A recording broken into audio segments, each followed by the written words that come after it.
est-ce qu'on peut parler des red flags chez les photographes? Red flags, vous le savez déjà, j'en ai déjà parlé, mais les photographes depuis 40 ans qui viennent se prendre pour les experts de la photographie. On va rétablir une vérité sur les groupes Facebook spécialisés en photographie. Un grand merci à Léa Salvador d'en avoir parlé. Je suis pas d'accord avec tout ce qu'elle dit dans la vidéo, mais la plupart des choses oui. En l'occurrence ça, je suis vraiment d'accord. C'est bien une erreur à ne pas faire lorsque vous commencez la photographie, c'est bien celle-là. Arrêtez de partager vos photos sur les groupes Facebook dédiés à la photographie. Mais alors pourquoi? Personnellement, j'ai fait cette erreur il y a pas très longtemps et ça m'a presque coûté l'envie de continuer la photographie. Sincèrement, tout simplement parce que ce sont très souvent les mêmes types de profils qui vont vous répondre. C'est des vieux photographes un peu bornés qui commencent tout simplement à être dégoûtés que la jeune génération arrive derrière. Cette jeune génération qui commence déjà à prendre sa place sur le marché et à grappiller quelques clients. Et ça, évidemment, ça leur plaît pas. Sous couverture de critiques constructives, ils vont se permettre d'être méchants, mais pas d'être méchants, genre un petit pic. Eux, ils vont vraiment être méchants et cassants.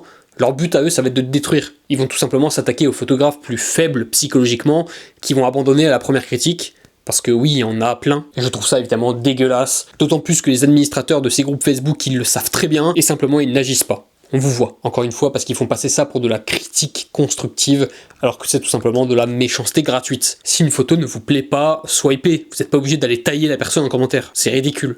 Ces personnes-là ne partagent pas évidemment leurs photos sur ces groupes Facebook, elles sont tout simplement là pour trier les débutants et tous les profils qu'ils peuvent, parce que par la suite ça fera moins de concurrence pour eux. Évidemment c'est pas le cas de tous les vieux photographes, / les photographes expérimentés, mais sur Facebook, c'est assez facile de faire des généralités sur ce point-là. C'est toujours les mêmes types de profils. C'est les Gérard, 40 ans, photo de profil noir et blanc, Loki, c'est eux, c'est tout le temps eux.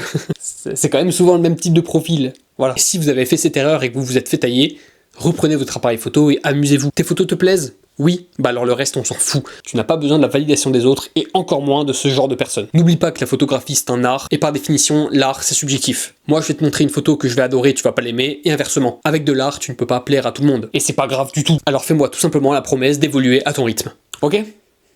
On fait comme ça.